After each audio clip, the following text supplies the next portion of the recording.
ગુજરાત પ્રદેશ કોંગ્રેસ દ્વારા હિંમતનગર ખાતે જન આક્રોશ યાત્રા યોજવામાં આવી હતી। જો કે પોલીસ પરિવાર દ્વારા યાત્રાને રોકી મહિલાઓ દ્વારા પ્લે કાર્ડ દર્શાવી વિરોધ દર્શાવવામાં આવ્યો છે। સાબરકાંઠા જિલ્લામાં કોંગ્રેસ દ્વારા જન આક્રોશ યાત્રા નીકાળવામાં આવી હતી, ત્યારે આજે હિંમતનગર ખાતે જન આક્રોશ પદયાત્રા પહોંચી હતી અને જેમાં ગુજરાત પ્રદેશ કોંગ્રેસના અધ્યક્ષ અમિતભાઈ ચાવડા સહિત પ્રદેશના નેતાઓ હાજર હતા। જિલ્લા કોંગ્રેસ દ્વારા ન્યાય મંદિર ખાતે યાત્રાનું પ્રસ્થાન કર્યું હતું। બજારમાં થઈ યાત્રા ટાવર ચોક ખાતે પહોંચી હતી, જ્યાં કોંગ્રેસ કાર્યકર્તાઓને સંબોધવામાં જો કે ત્યાંથી યાત્રા પ્રાંતિજ તરફ જવા નીકળી હતી। તે દરમિયાન પોલીસ પરિવાર દ્વારા યાત્રાને રોકી મહિલાઓએ પ્લે કાર્ડ બતાવી વિરોધ દર્શાવ્યો હતો। વડગામના ધારાસભ્ય જિગ્નેશ મેવાણી દ્વારા પોલીસ પર નિવેદન આપવામાં આવ્યું હતું કે તેને લઈને સમગ્ર ગુજરાતમાં પોલીસ પરિવારોમાં રોષ જોવા મળી રહ્યો છે। હિંમતનગર ખાતે પહોંચેલી કોંગ્રેસની જન આક્રોશ યાત્રાનો પોલીસ પરિવારની મહિલાઓ દ્વારા રોકવામાં આવી હતી। પ્લે કાર્ડ સાથે વિરોધ દર્શાવવામાં આવ્યો હતો, સાથે જ અમિત ચાવડાને રજૂઆત પણ કરવામાં આવી હતી, સાથે ઉગ્ર સૂત્રોચ્ચાર વિરોધ દર્શાવવામાં આવ્યો હતો। જો કે અમિત ચાવડાએ ગૃહમંત્રી અને રાજ્ય સરકારના મંત્રીઓ સહિત કેટલાક અધિકારીઓને પણ આડે હાથે લીધા હતા। ગુજરાતમાં ચાલી રહેલા દારૂ, જુગાર, ડ્રગ્સ, નશાના કારોબારના હપ્તા લેવામાં આવતા હોય તેવી પણ વાત કરી હતી। એટલું જ નહીં, પરંતુ ભારતીય જનતા પાર્ટીના ઈશારે બુટલેગરો સાથે રાખી આ પ્રકારનો વિરોધ કરવામાં આવી રહ્યો હોવાની વાત કરી હતી। એક તરફ કોંગ્રેસ દ્વારા અલગ અલગ વિસ્તારોમાં જન આક્રોશ યાત્રા કાઢવામાં આવી રહી છે, તો બીજી તરફ હિંમતનગર પહોંચેલી જન આક્રોશ યાત્રાનો પોલીસ પરિવારની મહિલાઓ દ્વારા રોકી વિરોધ દર્શાવવામાં આવ્યો છે। વડગામના ધારાસભ્ય જિગ્નેશ મેવાણી જ્યાં સુધી માફી નહીં માગે ત્યાં સુધી આ પ્રકારે વિરોધ દર્શાવવાનું યથાવત રાખવાનું પોલીસ પરિવારે નક્કી કરી લીધું છે।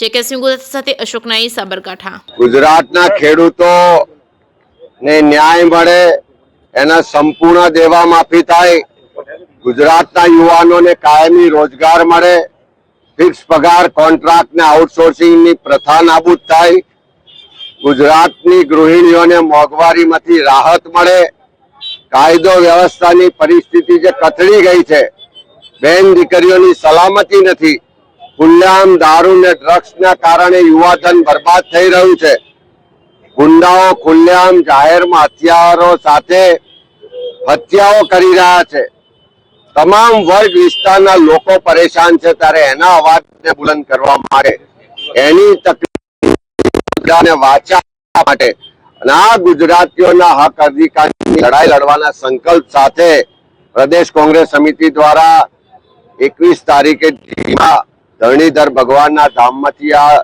જનાક્રોશ યાત્રાની શરૂઆત કરી છે। આજે 5મો દિવસ છે। પ્રાંતિજ તલોદ વિસ્તારમાં આ યાત્રા આજે ભ્રમણ કરવાની છે। દરેક વિસ્તારના સ્થાનિક જે પ્રશ્નો છે, સમસ્યાઓ છે, લોકોની રજૂઆતો છે, એમાં સાંભળી છે, સામે બણગા ફૂંકવામાં આવે છે, એની સાચી હકીકતો જોઈ રહ્યા છે અને એ પ્રજાનો અવાજ બુલંદ કરી અને સડકથી લઈને સંસદ સુધી લડવાના સંકલ્પ સાથે આ જનાક્રોશ યાત્રા લઈને નીકળ્યા છે। અનેક જગ્યાએ ખેડૂતોએ પોતાની આપવીતી રજૂ કરી છે, મહિલાઓએ દારૂ ને ડ્રગ્સને કારણે યુવાધન બરબાદ થાય છે, નાની ઉંમરે બેન દીકરીઓ વિધવા થાય છે, દર્દ વ્યક્ત કર્યું છે। નાના વેપારીઓ હોય, એણે જીએસટી અધિકારી રાજ સામે અનેક ફરિયાદો કરી છે, ભ્રષ્ટાચારના અનેક દાખલાઓ જોવા મળ્યા છે, આદિવાસી વિસ્તારમાં જાતિના દાખલાના પ્રશ્નો, જળ જંગલ જમીનના દાવાઓ પેન્ડિંગ છે, એની રજૂઆત અને ચારે તરફ જે પ્રજા ત્રસ્ત છે, પ્રશ્નો આ યાત્રામાં આવી રહ્યા છે ને પ્રશ્નો આવનારા દિવસોમાં અમે ઉઠાવીશું, લડીશું ને લોકોને ન્યાય અપાવીશું। અમિતભાઈ, જે પ્રકારે આ જે યાત્રા છે, યાત્રાની અંદર સંખ્યામાં ઓછી દેખાવ, શું કારણ છે? અમે યાત્રા જેટલા માટે કરી છે કે અમે જન જન સુધી પહોંચી શકીએ, દરેક શહેરમાં, દરેક તાલુકામાં વચ્ચે આવતા બધા જ ગામના લોકોને મળી શકીએ। કોઈ જાહેર સભાના સ્વરૂપમાં હજારો લોકોને ભેગા કરીને ભાષણ કરી શકાય, પણ યાત્રાનો હેતુ જ એ છે કે અમે આખા ગુજરાતમાં 5 ઝોનમાં એટલે કે 5 તબક્કામાં આ યાત્રા કરવાના છે। આ ઉત્તર ગુજરાતનો પહેલો તબક્કો છે, જેમાં 8 જિલ્લાના બધા વિસ્તારોને આવરી લેવાનો પ્રયત્ન કર્યો છે।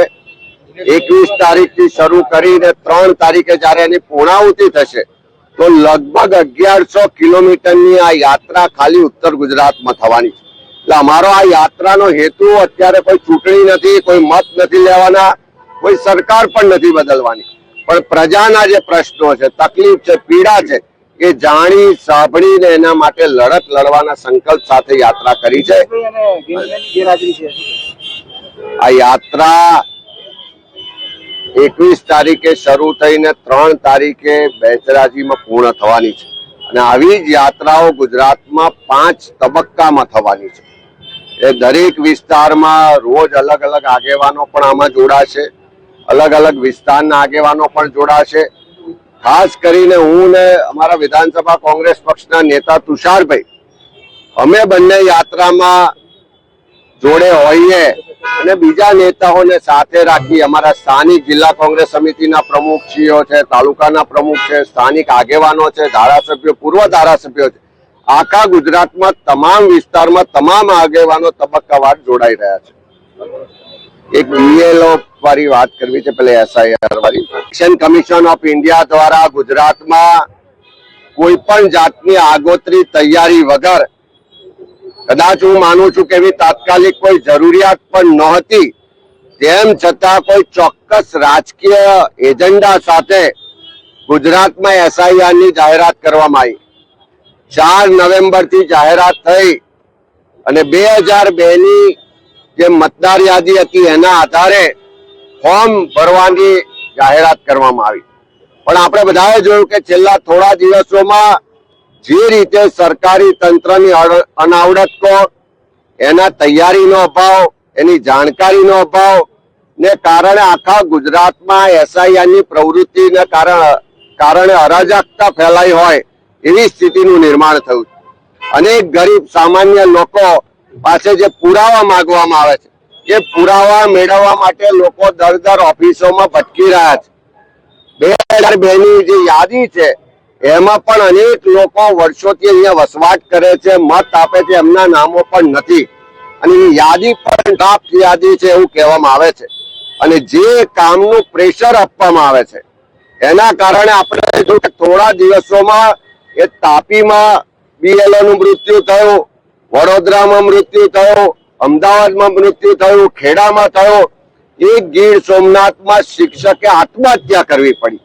એટલે જે BLO પર માનસિક ત્રાસ તંત્ર દ્વારા આપવામાં આવી રહ્યો છે. એટલે એક બાજુ મતદાર જાય છે, એક બાજુ આ BLO ની કામગીરી કરનારો કર્મચારી આજે મોતના મુખમાં જઈ રહ્યો છે, આત્મહત્યા કરી રહ્યો છે. ત્યારે સરકાર પાસે અમે માગણી કરીએ છીએ કે આજે જે રિપોર્ટ આવ્યો છે એ મુજબ આટલા દિવસો થયા, આજે 25 તારીખ થઈ, હવે 10 દિવસ કરતા ઓછો સમય બાકી છે, એમ છતાં હજુ 50% મતદારોના ફોર્મ જમા થયા છે. અને એથી પણ ગંભીર બાબત જે ધ્યાનમાં આવી છે કે 67 લાખ જેટલા મતદારોના ફોર્મ જે જમા થયા છે એ કોઈ પણ ચકાસણી વગર, પુરાવા વગર જમા કરવામાં આવ્યા છે. એટલે કે 2002 ની યાદીમાં જેના નામ નથી એવા 67 લાખ લોકોના ફોર્મ અત્યારે જમા થયા છે. એટલે આ બહુ મોટું એક રાજકીય ષડયંત્ર હોય એવું લાગી રહ્યું છે. ત્યારે અમે સરકાર પાસે, ઇલેક્શન કમિશન ઓફ ઇન્ડિયા પાસે માગણી કરીએ છીએ કે શું કામ આટલી ઉતાવળ કરો છો, શું કામ BLO નો માનસિક ત્રાસ આપો છો, શું કામ એના મોત માટે જવાબદાર બનો છો, શું કામ મતદારોને રજડાવો છો. તમારે જો SIR ની કામગીરી પારદર્શક રીતે સાચી ને સારી કરવી છે તો 2 મહિનાનો આ ફોર્મ જમા કરવાનો સમય વધારો. તમે જે 4 ડિસેમ્બર ડેડલાઈન રાખી છે એના બદલે ફેબ્રુઆરી સુધીના અંત સુધીની ડેડલાઈન રાખો તો સારી રીતે SIR ની કામગીરી થશે, સાચી મતદાર યાદી બનશે, મતદારોને તકલીફ નહીં પડે અને જે BLO ના મોત થઈ રહ્યા છે એ BLO ને એમના પરિવારને પણ તકલીફ નહીં થાય. એટલે ઇલેક્શન કમિશન ઓફ ઇન્ડિયા પાસે માગણી કરીએ છીએ કે આ SIR ની કામગીરીનો સમયગાળો વધારવામાં આવે. અમારી પહેલી માગણી એ છે કે કમોસમી વરસાદને કારણે આજે ઉત્તર ગુજરાત હોય કે સૌરાષ્ટ્ર હોય, ખેડૂતને વ્યાપક નુકસાન થયું છે અને એ વ્યાપક નુકસાનની સામે સરકારે 10,000 કરોડના પેકેજની જાહેરાત કરીને વીઘે ફક્ત 3500 રૂપિયા મળે એવી જોગવાઈ કરીને મસ્કરી કરી છે. એના કારણે ખેડૂત ફરી બેઠો થઈ શકવાનો નથી. એટલે હવે ખેડૂતનું સંપૂર્ણ દેવું અને ધિરાણ માફ થાય એ અમારી મુખ્ય માગણી છે.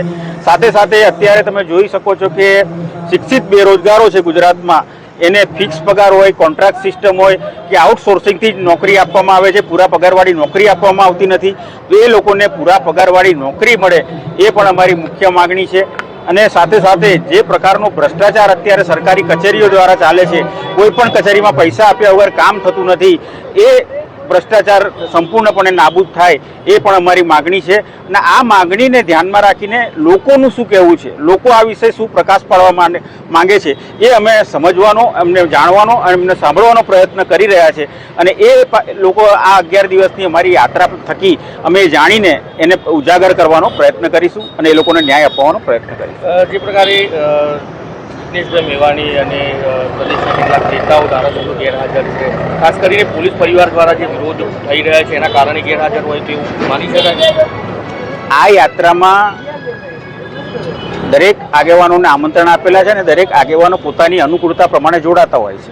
ગઈકાલે બનાસકાંઠામાંથી યાત્રાને સાબરકાંઠામાં પ્રવેશ થયો એટલે સાબરકાંઠા સુધી સુપ્રત કરવા માટે જ્ઞાનીબેન અને જિગ્નેશભાઈ મેવાણી કે જેઓ બંને બનાસકાંઠાનું પ્રતિનિધિત્વ કરે છે, તો એ લોકો અમારી સાથે હાજર હતા અને અમે એમને વિનંતી કરી કે આજનો દિવસ તમે ઈડર સુધી યાત્રા છે તો અમારી સાથે રહો.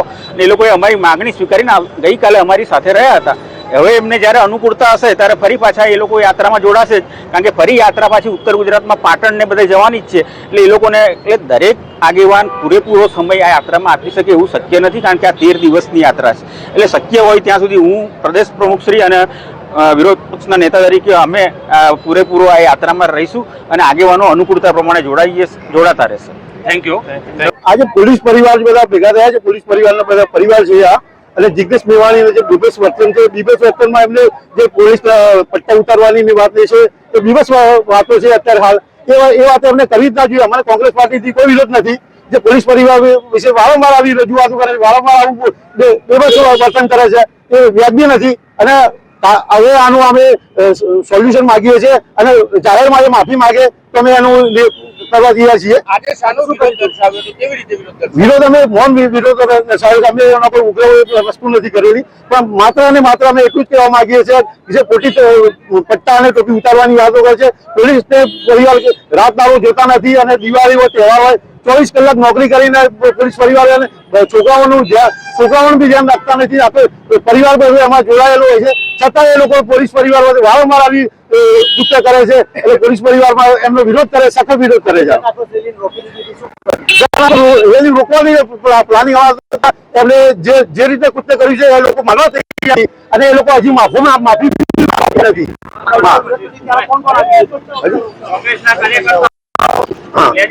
હજુ બી એ લોકો માફી તૈયાર નથી. પોલીસ પરિવાર જો હજુ એ માફી નહીં માંગે તો અમે ઉગ્ર આંદોલન કરવાની તૈયારી કરીએ છીએ. પ્રદીપસિંહ વાત કરું, હું લાઈન બોય છું.